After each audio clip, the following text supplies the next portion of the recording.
There's new information out of Colorado tonight on this killer, what his motives were about his hate for certain Christians and his postings that he left behind on the internet. This is kind of eerie to listen to. Remember, here's the background.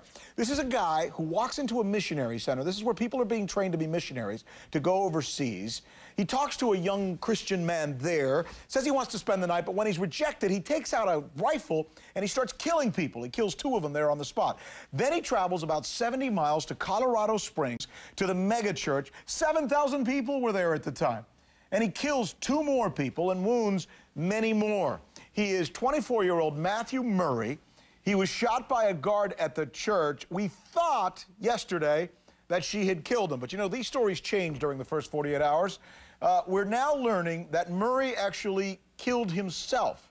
On these postings on the web that we are pretty sure came from Murray, he rails against what he says is the presumed hypocrisy among Christians. Rick, I want to read you one chilling passage.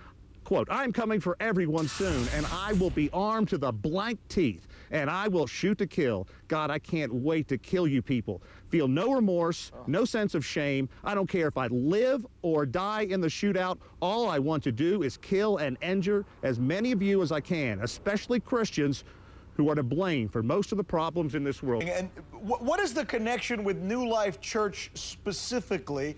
And we should remind viewers that this church has been involved in controversy in the past with the Ted Hager incidents and his alleged connections to the White House. So why this church?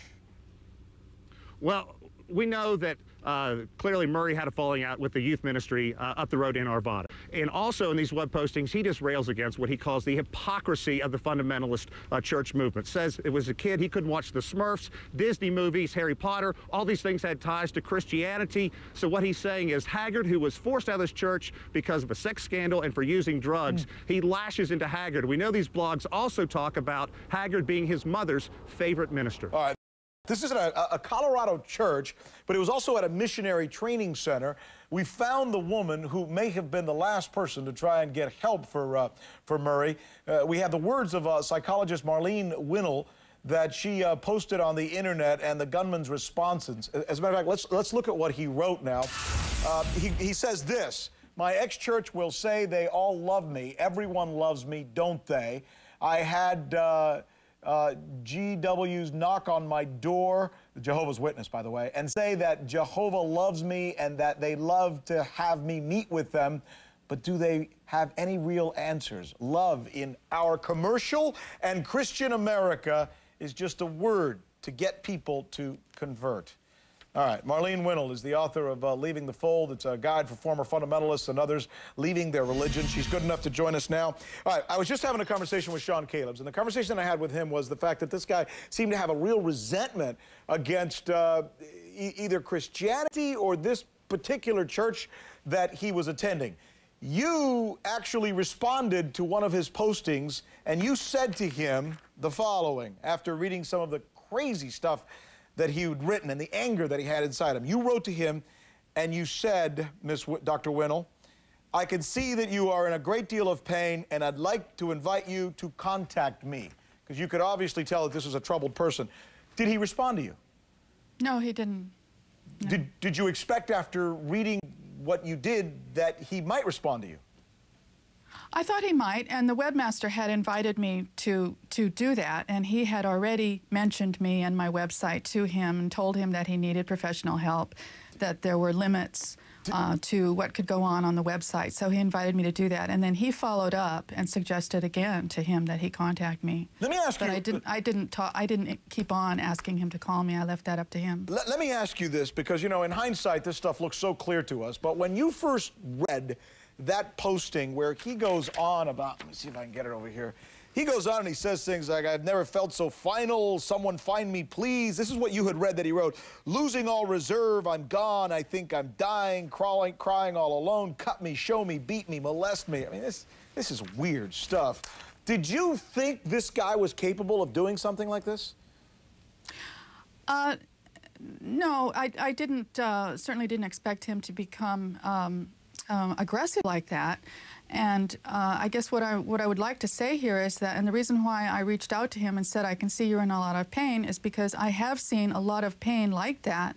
This is a big area of what I call some secret suffering in this country. There are a lot of people that are in a lot of pain because of what they've gone through with religion. Okay, so it's actually not as unusual. Let me stop you there, because that's interesting. That's what he seemed to be saying, that the religion had caused him this pain. Are you saying that this is something we'll see more of with people as a result of being part of any Christian movement or any church might get this angry? Not necessarily killed, but be this angry?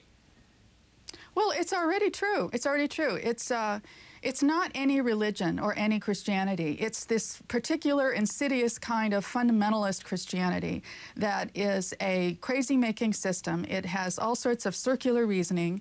It's got bottom-line rules like don't think, don't respect your own feelings. You consider yourself bad and wrong in every way. Small children are told they're going to burn in hell. And if it doesn't work for you, if you're not getting the peace and love and satisfaction and loving results within the religion, it's your fault. It's because you're not doing it right. But you're not saying, and before we, look, while I disagree with very much of what you said as a Christian, I certainly respect your right to say it.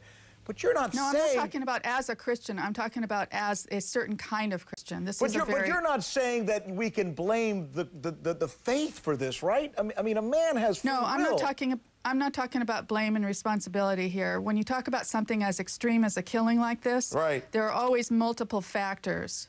So I'm not laying the blame for this at on anybody or anything. Dr. Marlene, I'm just talking about the possibility of this being an influence. Dr. Marlene Winell, we thank you for your insight into this, and we'll get you back. We're out of time.